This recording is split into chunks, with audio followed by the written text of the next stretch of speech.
I would like to introduce to you Rosemary, who has turned a tragedy into a positive. She has had many federal and state laws passed through her tireless work. Joan's Law was passed in 1998. Rosemary, can you come up?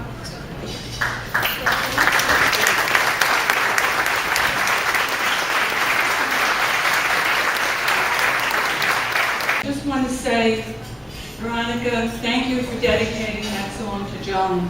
And that was a very beautiful song.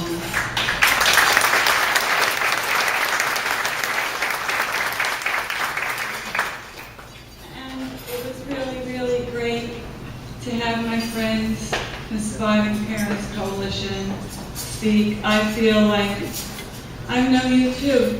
And you know, as soon as I saw you, I just knew who you were. I felt like I knew you so long. And you know, Tony, the way you spoke real strong and solid, and you did a terrific job in, you know, in getting your message out there. And you know, you've been with me since 1993, the beginning of the movement. So, you know, first of all, you know, welcome to all of you for being here tonight and for being part of all this energy. Thank you to Team Joan for your part in pulling this all together tonight. And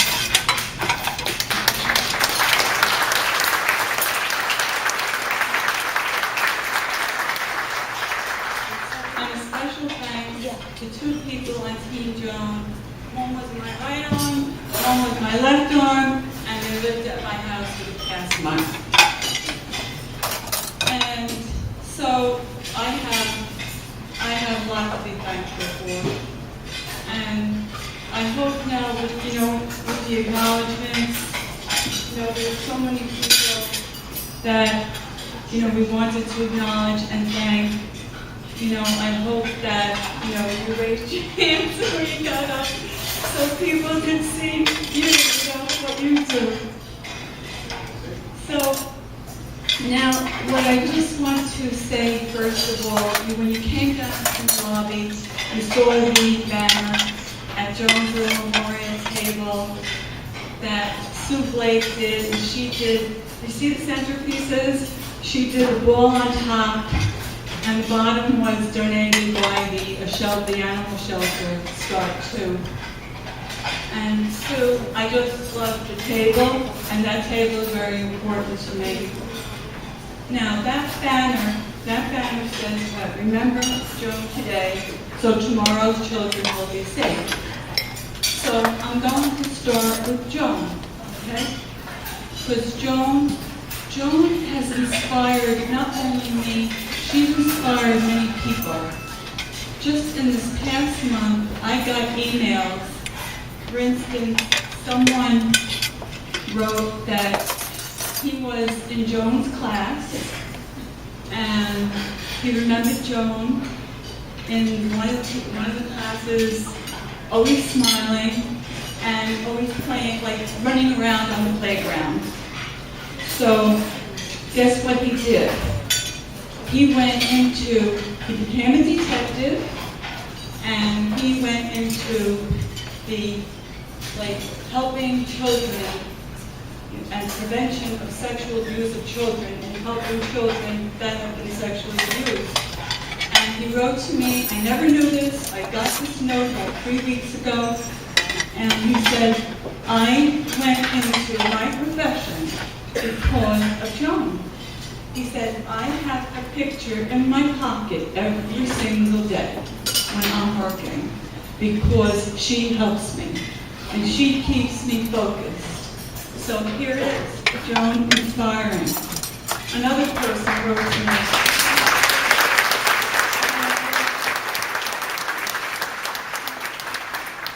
Now that's beautiful. Now 2 weeks ago someone wrote and says, I can't come tonight, but I want to tell you, I have a picture, and every time I pass it, I kiss her. I have some health problems, and she helps me to get through some of the fears that I have. And this is really happening. I never met this person. And this is a stranger. Another stranger, she said, I am the person I am today. She wrote to me in the spring. I don't know who she is. I don't even know where she comes from in the United States. And she said, because of Joan. She said, I went, and at 45 years old, I'm going for my master's, and it's going to be in the field of, helping children that have been sexually abused. And this is because of Joan. And I am the way I am because of Joan.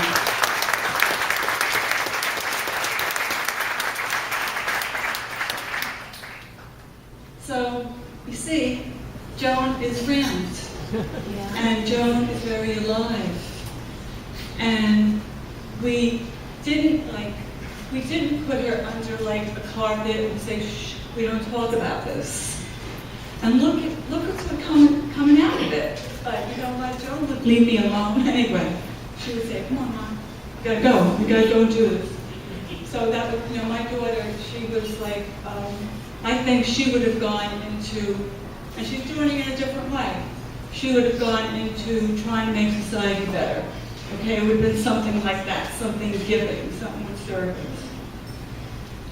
So now what I want to say is this, like, you're getting an idea of why I still continue this mission. What happened was, when Joan died, she was found on Easter Sunday, and I was very young then, but even at that time I knew that was a message of hope. I didn't know when I would see the message of hope. The message of hope happened in the 90s when we got laws through, when we started this foundation, when we kept the perpetrator in prison 2 times. So what I noticed too was, besides, I found out in Christianity, on Easter, there's a symbol of a butterfly, and butterfly means hope. Now I connected to a white butterfly that I saw at the site where Joan was found on Easter Sunday. This was in 2006 in April. And out of nowhere, I saw this white butterfly. I felt it was her energy, and the white butterfly became to symbolize Joan's energy.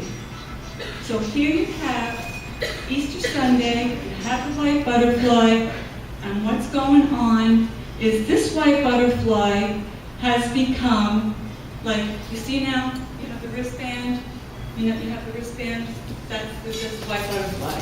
You see white butterfly on the centerpiece. The white butterfly, people wear the white butterfly, they have it on their dresser, they have little pins, and what they do is tell me, I get stories of how it gives people like strength, like cancer patients, and how it helps them. Another person having, like, just needing some encouragement. I mean, I saw that white butterfly today when I was trying to think what I was going to be talking about tonight. I was on the porch and there was this big butterfly. It was flying, it was going all happy, all around. And I go, oh, I said, oh boy. I said, she's going to be here tonight. So anyway, she's here. So now she's here in so many ways. She's here in the green ribbon. The green ribbon, her favorite color. You'll see the ribbon. Next year is the 100th anniversary of the Girl Scouts. And we are having an event in March at the sports place, and that's going to be March 10th. That's for family and children. And what my vision is and hope is that we can get hundreds of Girl Scouts coming to this event in honor of Joan's memory and showing support, like, for one of their own. Because Joan has saved many, many children, and that's a beautiful thing. So let's do something for Joan.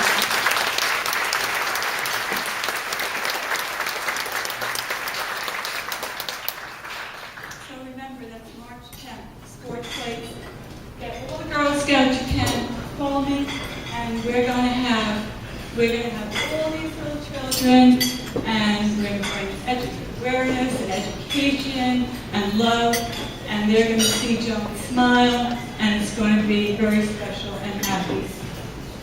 So then what I wanted to go into is, what the foundation, like my pattern of thinking was, I wanted to start with Joan, why am I still continuing this? And then the other part is as far as why do we have a foundation and what is it doing? The foundation was formed in '98, and do you know right now, by your being here at this event, what you're doing? You're bringing awareness, and you're bringing education, and your part here, telling your family that you're coming and why you're coming, is more messages getting out about the nurturing, support, protection of children. So you are part of it, all of you.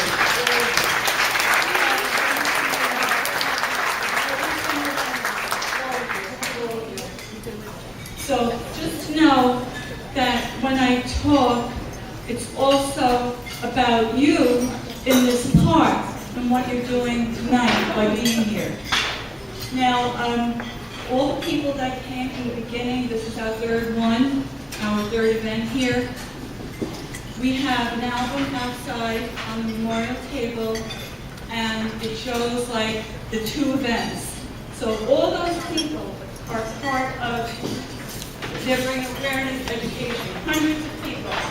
And I have to say thank you to my son Joan for putting this album together, because no way would I have that focus to do that. So thank you, Joan.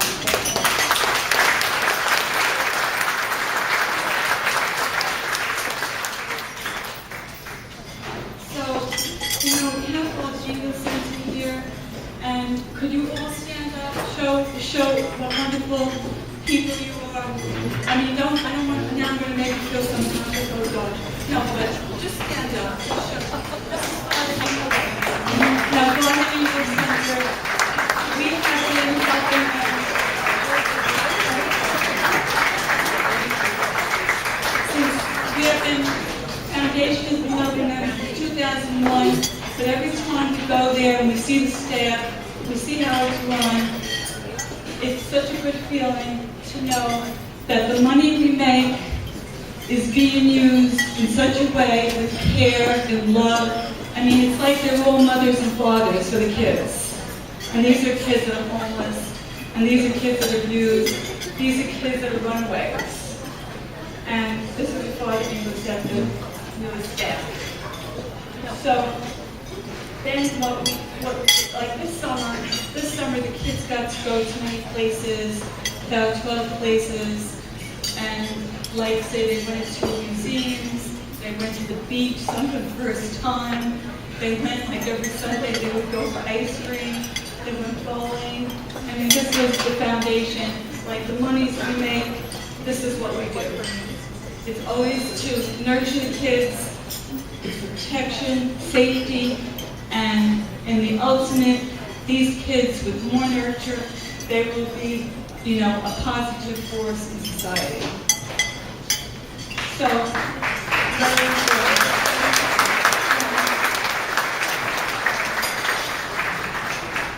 That's very important, because prevention is the strongest thing we can do. Prevention is positive. Prevention isn't having to go through pain to see someone die again.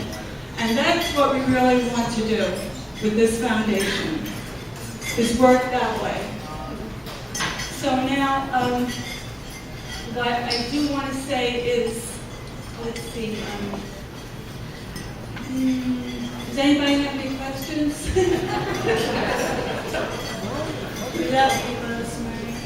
Oh, okay, well, I love you all. What I